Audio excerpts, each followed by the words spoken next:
You go from like wearing one hat where you're responsible for doing one thing really deeply in a job to then wearing all these hats and doing everything like an inch deep. So I think that was an interesting contrast. Like it was actually pretty humbling. Yeah, I think that is like the founder is definitely a jack of all trades, master of none, but they need to be able to have a conversation about what it is they are eventually going to delegate. And if they don't understand it, they don't know what good looks like later on. Honest Ecommerce is a weekly podcast where we interview direct-to-consumer brand founders and leaders to find out what it takes to start, grow, and scale an online business today. Have you hit a wall with performance marketing on Facebook and Google? It might be time to think about where your next customers are spending their time online. That's where Realize comes in. Realize helps thousands of direct-to-consumer brands to tap into more ad placements across hundreds of premium websites, reaching audiences you just can't find on traditional social channels. With intent-based, contextually relevant ad placements, you can drive real conversions, not just impressions, and expand your acquisition strategy with better data, more control, and higher ROI. Realize helps you build high-performing AI-powered ad experiences backed by 17 years of data. And simple to set up, no bloated dashboards or complicated onboarding, so you can start scaling fast. You can also leverage your own first-party data to retarget people already in your funnel. So if you're ready to go beyond Facebook and Google and start reaching new audiences, head on over to discover.taboola.com/honest, and we can start the new year with a new performance channel. That's discover.taboola.com/honest, discover.taboola.com/honest. Hey, everybody. Welcome back to another episode of Honest Ecommerce. Today, I'm welcoming to the show the owner and managing director of AlumiTubs, Laura Andersen. Laura, welcome to the show. Thank you. Hi, I'm happy to be here. I am happy too. Awesome. This is going to be a super fun one. Funny enough, I was familiar with your brand before we crossed paths,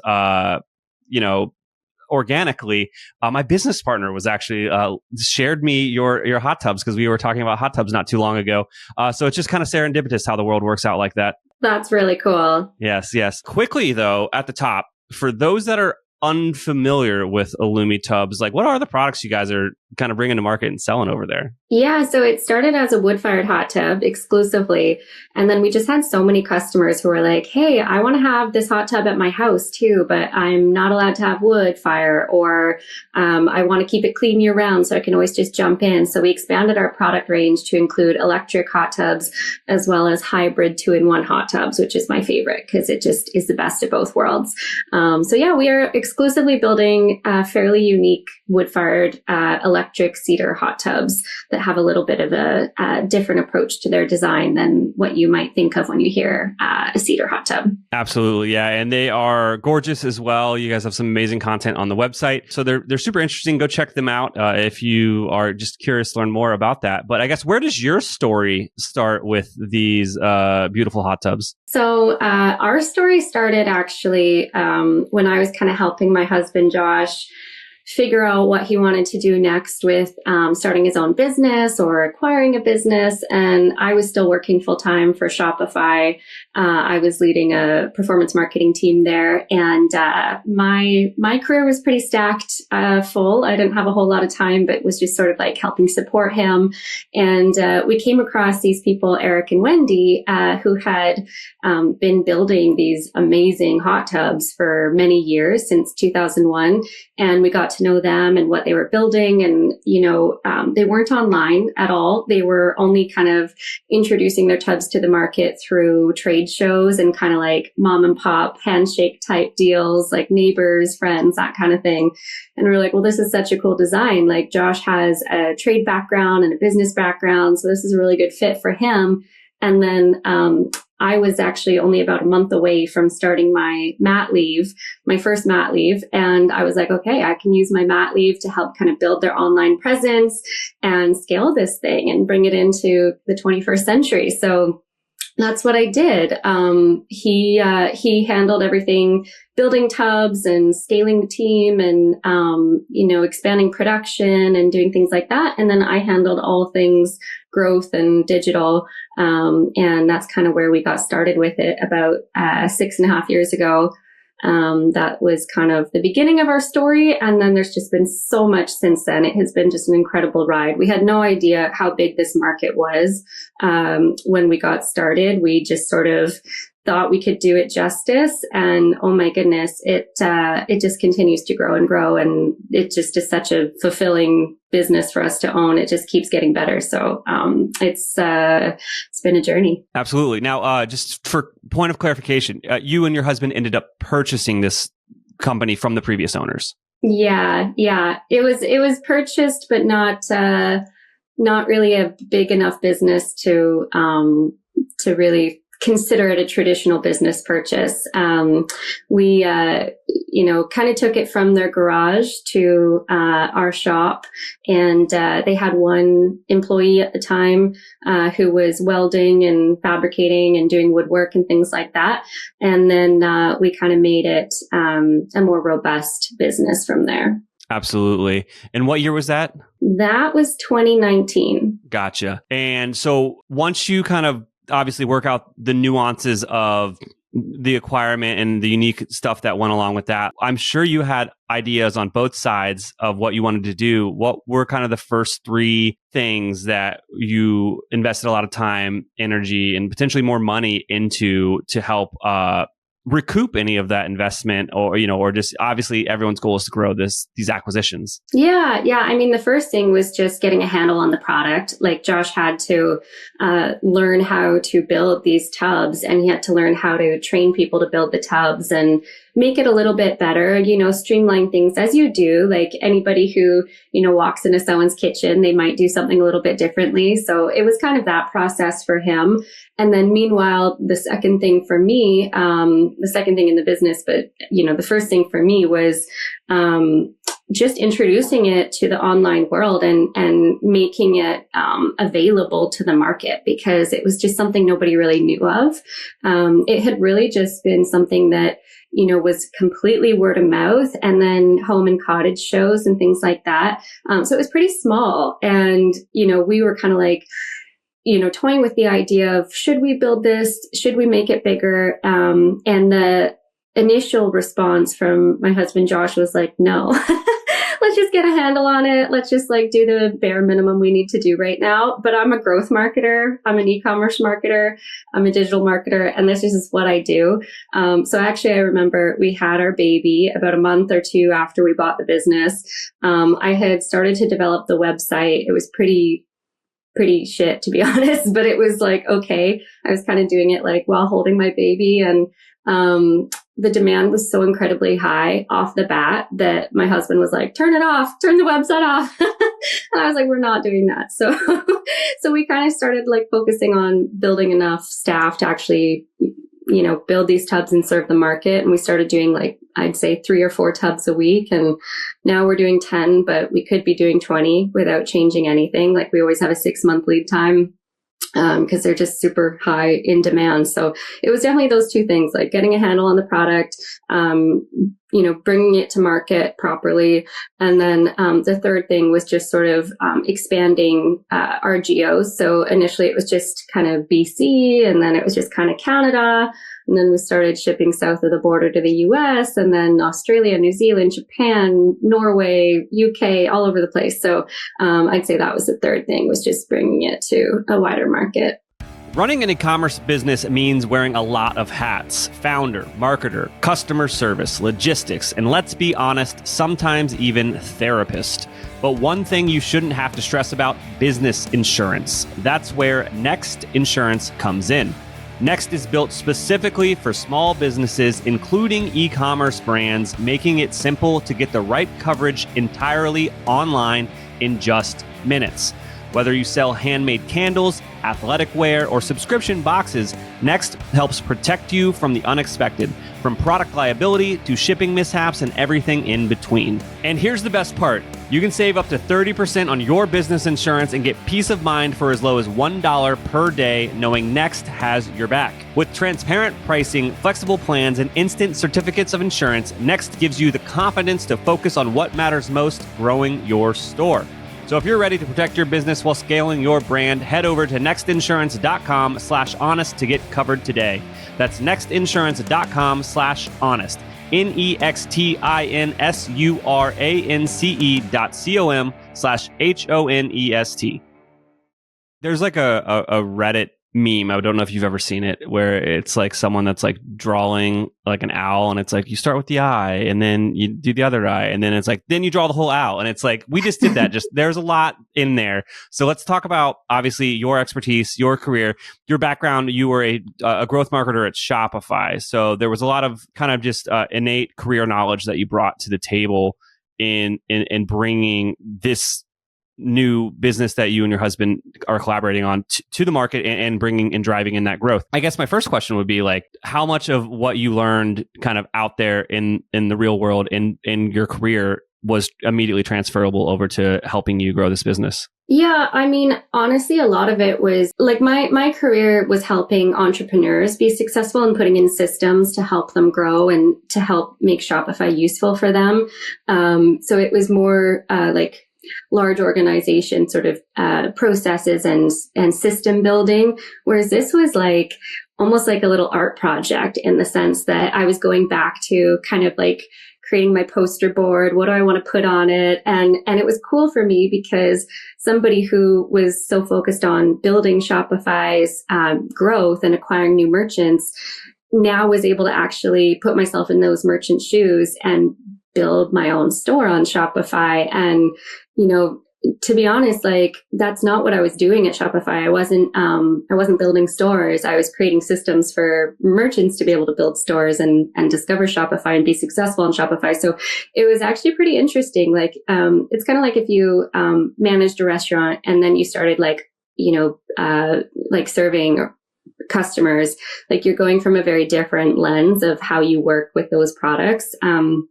But I would say what was really transferable was just learning to put in practice what I was doing in my career, the very foundations of it, like, you know, how do you position a product? How do you help describe what that product is in an impactful way? And what do you want them to do next? And like really taking that user journey. I'd say that was probably one of the most applicable things that I took away from my career was just really building systems and funnels and building like conversion revenue optimization systems so that people could get from one point to the next. And so, you know, kind of like putting my UX hat on in building our store and then also leaning into like, not that I was leading social at any of the companies I work for, but okay, what were those people on social talking about back then at Lululemon or at Shopify? And what can I take from that and put it into practice for my own business here? So things like that, like I wasn't necessarily directly involved with paid media at Shopify or at any of my other positions, but like learning the system of how that works with other channels and, you know, what kind of spend and what kind of KPIs make sense. So yeah, it was helpful, but you go from like wearing one hat where you're responsible for doing one thing really deeply in a job to then wearing all these hats and doing everything like an inch deep. So I think that was an interesting contrast. Like it was actually pretty humbling. I was like, I actually don't know how to do all these little things that like I lead teams of people who do this masterfully. So yeah, it was super humbling. Yeah, I think that is like the founder is definitely a jack of all trades, master of none, but they need to understand that surface level. They need to be able to have a conversation about what it is they are eventually going to delegate. And if they don't understand it, they don't know what good looks like later on. Yeah, that's true. That's true. Like having just that perception of what best-in-class marketers in their fields look like and what they bring to the table was certainly a compass for me and certainly an advantage in that sense. But then I had a lot of disadvantages too, because, I just had never really built something from the ground up like that.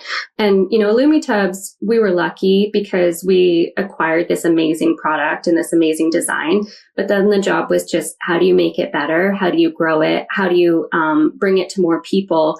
And how do you do it in a way that they can integrate in their life full stop, not just when they're out at the cabin? So it was actually my favorite part of business is growing a business, not starting up a business. So I felt like we kind of got to skip over the product prototyping stage, which was really helpful. But yeah, then kind of doing it justice was like my mandate the whole time. And we had all these amazing customers with amazing stories that kind of paved the way for me. I didn't really need to reinvent any marketing talk or copy or imagery. The customers told me what the tub was about. They would tell the stories about what they did in the tub with their family, it bringing them to the cabin. And, they got the grandkids to stay the whole weekend because they had this hot tub they could jump in from at the lake. And so that was where I started, was really listening to the customers and what it represented to them. And that was really very useful. Absolutely. You mentioned earlier that your husband at one point jokingly said, "Hey, we need to turn the website off." Yeah. What exactly were you doing, or what did you do before that to help drive that initial demand? Just having a website with basic SEO, really. People were looking for these tubs and they just weren't able to find them. So, really fundamentally, we were just there when they were looking, and we were available, and we built a really good product that was quite clearly distinguished from other products and other alternatives. And there was also just not very many people in this space. It was more of a product that you would get a local person to build for you kind of thing. It wasn't really something that was a consumer item that you could purchase or procure. So it was timing. It was timing of the market. It was also just, building something that they could access, putting in some frameworks that kind of reduced friction. For example, these tubs are $1,500, $2,000 to ship. And I just made the pricing appropriate so that we could include pricing or include shipping in our pricing. And that was favorable to people. Nobody wants to feel like they're paying that kind of money for shipping, right? So things like that. And then, just very basic SEO. And we just got such an incredibly high response from that. Basically, we were meeting the market where they were. They were able to find us. They were able to contact us. They were able to request a tub from there. And, then slowly new entrants in the market came in, and we had to be a lot less passive about it. And it was okay, if we're not focusing on this, we're going to lose our market share. And so what we did is essentially after my second baby, I didn't go back after my mat leave. So each time I had a baby is when I got to spend the most time on AlumiTubs and do some big projects online and, pricing strategy and product refinement and patent applications and things like that. I have been in business for nearly 20 years, and very few companies I have hired in that time have performed as well as Electric Eye. They have knowledgeable staff, and our project was delivered on time and on budget. Electric Eye has exceeded my expectations, and I look forward to working with them again. That is a direct quote from one of our clients at Electric Eye. Electric Eye is a Shopify Plus partner that has helped over 100 brands migrate, redesign, and optimize their stores since 2016. If you'd like to increase your conversion rate, average order value, and revenue per session, we are the true Shopify experts you've been looking for. Right now, we're offering a free diagnostic to qualified brands that reach out and mention the podcast. Visit electriceye.io today to schedule a call and send us a message. Find out why we have over 50 5-star reviews in the Shopify partner directory. Again, that's electriceye.io, electriceye.io. So yeah, after my second, I didn't go back. I focused exclusively on AlumiTubs because it was one of those moments after COVID where we're like, okay, we've had that tailwind of where people want hot tubs in their home and they're moving and they're buying vacation properties and all that. So now how do we remain competitive and how do we continue to grow? And so I leaned in further and, expanded what we were doing across all of our channels. So made the website better, made our imagery better, our copy, our design, actually had other touch points online where people could find us, social, blog, better email strategy, better sort of customer interactions, better partnerships, publications like pitching to different outlets and things like that. So collaborations and whatnot. And then we just continued to grow. Like we kind of thought COVID was our peak, and it really wasn't. We still can't meet the demand.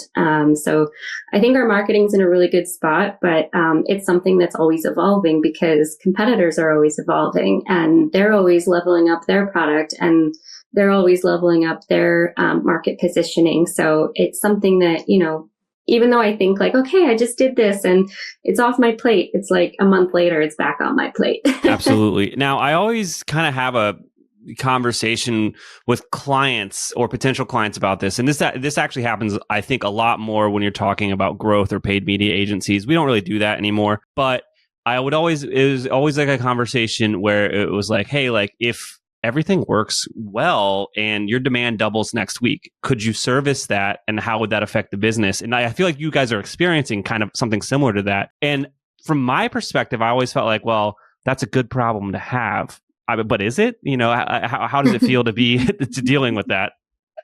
Yeah, like as a growth marketer, I suffer with it because I'm like, wow, we can do so much more. And, I said like we're doing 10 tubs a week. That's clockwork. That's every single Thursday, 52 weeks a year, we're shipping 10 tubs. And that's what we have the capacity to do in our shop and with the people we have and to do it really, really well. And that's a really big, piece for us is like we don't outsource it intentionally because we believe that that's the way that we continue to earn trust from our customers. And that's the way we get referrals is building something really amazing and being able to put some quality guarantee behind it that, people are getting what they're paying for and it's lasting the time that we say it's going to last. And that's really quite novel now. That doesn't really happen. There's a lot of alternatives out there that, are imported and we hear stories about them from customers probably twice a week saying how product quality just wasn't there. And so, that's so disappointing for somebody. And like we're a family and it's important to us to really make sure that we're actually delivering something of value. So we intentionally keep it small. But with that said, it hurts my soul a little because we have the demand for 20 a week without scaling any of our marketing at all. And so, as somebody who's ambitious and inspired to do their best in life, it's a little bit hard because I have to kind of curb my enthusiasm because we just don't have the product to meet the demand. With that said, we are baby stepping our way towards more output all the time. Like I think I said we started at 3, 4, 5 tubs a week. We've slowly built to 10. Now we're building to 13. So like we're getting there. And in a way, my husband and I, like, we're kind of like opposites that way. It's a bit of a tug of war and that works really well. Like he inspires me to be really thoughtful and intentional about our growth. And then I keep pushing him forward to keep challenging him to do more. So we're kind of a good balance in that sense. Yeah, if I didn't have my business partner, we would have gone out of business a long time ago because I place so many just absolutely bonkers. If he would let me, I would place a lot of bonkers bets just because that's the way that I am. And he's a lot more reserved, which that balance has allowed us to be around for a decade. I think that's exactly it. Like no partner is getting 100% of what they want, but that's kind of what makes the partnership work. You kind of alluded to it earlier, but also just like I always like to bring up partnerships. And it's also very interesting with husband and wife teams too, because that adds another dynamic to the whole business. But it's, if you were to talk to any young entrepreneur listening to this show, even if it isn't like their husband or their wife or partner like that, what should they be looking for in a business partner? Yeah, I honestly think they need to find somebody who's good at things they're not good at. I think that, having that complementary balance is so important. And then you learn to respect that person too. But if you're both really good at one thing or a couple things, like if you have a shared sense of skill set, I think that's actually a detriment because then there's friction there. And then there's also a gap. There's a void in what you're able to do. And as you said, like a business is so incredibly multifaceted. There's all the admin and accounting and boring stuff. And then there's all the like growth and marketing and really exciting stuff. And somewhere in the middle is all the product. Like the product is so important. And a lot of people in marketing and e-commerce, they're just trying to source a product. And, that product doesn't necessarily have longevity in its fit in the market. So I think that's the piece that like Josh really excels at. He understands how to build a really good product and he gets that. So it's helpful. And I think you really need that. You can't just focus on like the business aspects of a business. You also have to focus on the actual product and what you're actually building for people. And I think it's a recipe for success every single time. Like I haven't heard of an entrepreneur or any successful business who has tenure in this, who hasn't focused on the product.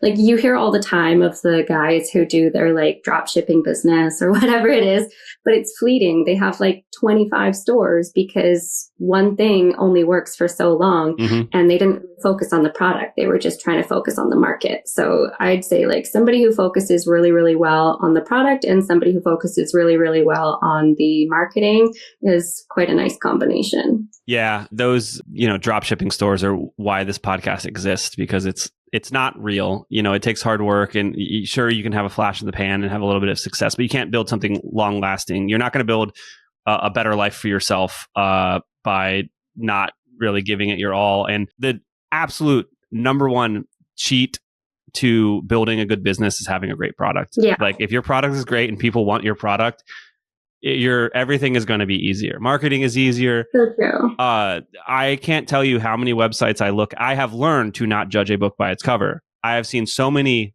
ugly websites and I'm like, these guys are doing $50 million a year. Holy. Wow. So wow. It's bonkers out there. And then to what you said earlier, like finding kind of the yin to your yang or whatnot. Also, like people are different. You and we think marketing is exciting. We think growth is exciting. I know people are terrified by it. They do not want to put themselves, they just don't understand it. Yeah. Because there are different people who are better at different things. And that is absolutely what you want to find. For sure. And I think like having that connection to the product and the customer, at Lululemon, for example, like people at headquarters, people who were running the business, their job once a month, I think it was to go into stores and understand what customers were asking and understand how they were interacting with the product and understand the staff in the store, what they were experiencing. And it was the absolute smartest way. Lots of different companies do this, but it was the smartest way to really understand how to build that business. And I think that's what Josh and I have done a good job of, is just learning what the product was based on what the customers say about it. And then learning how to improve the product based on what customers say they want or need. And you always have to continue innovating. Like we couldn't get by, just continuing to build the exact same tub that worked in 2001. Like people's needs change and the market changes and what they're able to get instead changes. So having somebody who's focused on product and who really values the customer and really wants the customer to have a good experience, like genuinely wants that, it does go far. But if you have that alone without somebody who can market and communicate that, then, it's kind of in vain. Like you can't have an amazing house that you want to sell without being able to put it on the market, right? Mm-hmm. So I just think you have to have both. And without it, like you might be successful for a minute, but it's just not going to last. Hey, everybody, just a quick reminder. Please like this video and subscribe if you haven't. We're releasing interviews like this every week, so don't miss out. Now back to the interview. Is there anything I didn't ask you about today that you think would resonate with our audience? So having worked for Shopify, having worked with hundreds of thousands of merchants who are trying to develop a business, most of them give up. It mostly doesn't work. And so you have to hedge your bets. And that's what we did. Like when we bought the business, I continued to work. I continued my career because we didn't know if it was going to work yet. And so you have to burn the midnight oil. You really have to do both at the same time.